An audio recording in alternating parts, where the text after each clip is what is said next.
اس وقت حالات ہیں اس حوالے سے بھی ہم بات کریں گے۔ ہمارے ساتھ موجود ہیں ایم اسلم غوری صاحب، جے یو آئی کے رہنما ہیں، کراچی سے ان کا تعلق ہے، بڑے ایکٹیو ممبر ہیں۔ ویلکم ٹو دی شو اسلم غوری صاحب۔ جی جی، تھینک یو جی۔ سر، یہ متحدہ قومی موومنٹ سے مسلم لیگ نون نے اتحاد کر لیا ہے، تو جمعیت علماء اسلام کے اس حوالے سے کیا موقف ہے؟ دیکھیے، ہمارا تو پالیسی یہی ہے، پہلے ڈے ون سے پالیسی ایک ہی ہے کہ ہم جو پی ڈی ایم کی جماعتیں ہیں ان کو ہم ترجیح دیں گے سیٹ ایڈجسٹمنٹ کے لیے۔ اب اتحاد والا صورتحال تو اتحاد تو اس صورت میں ہوتا ہے جب ایک نشان پہ الیکشن لڑا جائے۔ اب یہاں تو ہے سیٹ ایڈجسٹمنٹ، ٹھیک ہے نا جی۔ اور سیٹ ایڈجسٹمنٹ میں ہماری ترجیح پی ڈی ایم کی جماعتیں ہیں۔ البتہ جہاں تک سندھ کی صورتحال ہے، سندھ میں تو اس سے قبل ہمارے اور ایم کیو ایم اور پیر پگاڑا صاحب کے درمیان میں جی ڈی اے جسے کہتے ہیں، ہم تینوں پارٹیوں کے درمیان میں ایک خاکہ ہم لوگوں نے تیار کر لیا ہے کہ آئندہ ہم نے الیکشن کیسے اکٹھے لڑنا ہے۔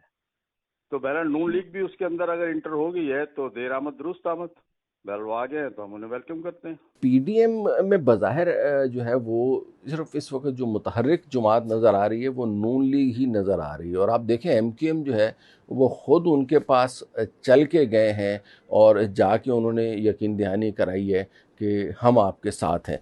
دیگر جو پی ڈی ایم کی جماعتیں ہیں، جیسے جن میں تیسری جو بڑی جماعت ہے وہ ظاہر ہے آپ کے جمعیت علماء اسلام، تو آپ لوگ بہت زیادہ ایکٹیو نظر نہیں آ رہے۔ جی ڈی اے کے حوالے سے بات ہو رہی تھی سندھ میں بھی جو ہے وہ بھی آپ کے ساتھ شامل ہو جائے گی، اور دیگر کوئی سلسلے اس طرح کے چل رہے تھے، لیکن اس وقت بظاہر ایسا نظر آ رہا ہے کہ مسلم لیگ نون جو ہے وہ بڑے ڈسائسو قسم کے رول پہ ہے، اور جے یو آئی بظاہر تھوڑی سی بیک فٹ پہ نظر آ رہی ہے اور اتنی ایکٹیو نظر نہیں آ رہی۔ اس کی کیا وجہ ہے؟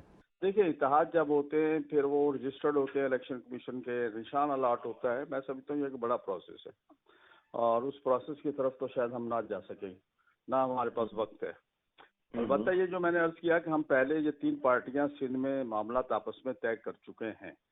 نون لیگ کی نیو انٹری ہے اس معاملے میں، بہرحال ہمارے رابطے میں تھی لیکن انٹری نیو ہے، چاہے ایم کیو ایم وہاں گئی ہے یا وہ ایم کیو ایم کے پاس آ رہے ہیں، یا وہ آج شاید چل کے آج پیر پگاڑا صاحب کے پاس بھی آج یا کل میں شاید آ رہے ہیں نون والے۔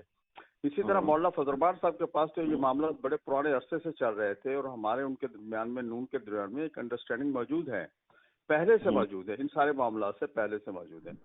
تو میں سمجھتا ہوں جیسے جیسے الیکشن کے خد و خال واضح ہوتے جائیں گے، الیکشن کا ٹائم آتا جائے گا اور یہ ساری صورتحال واضح ہوتی جائیں گی انشاءاللہ۔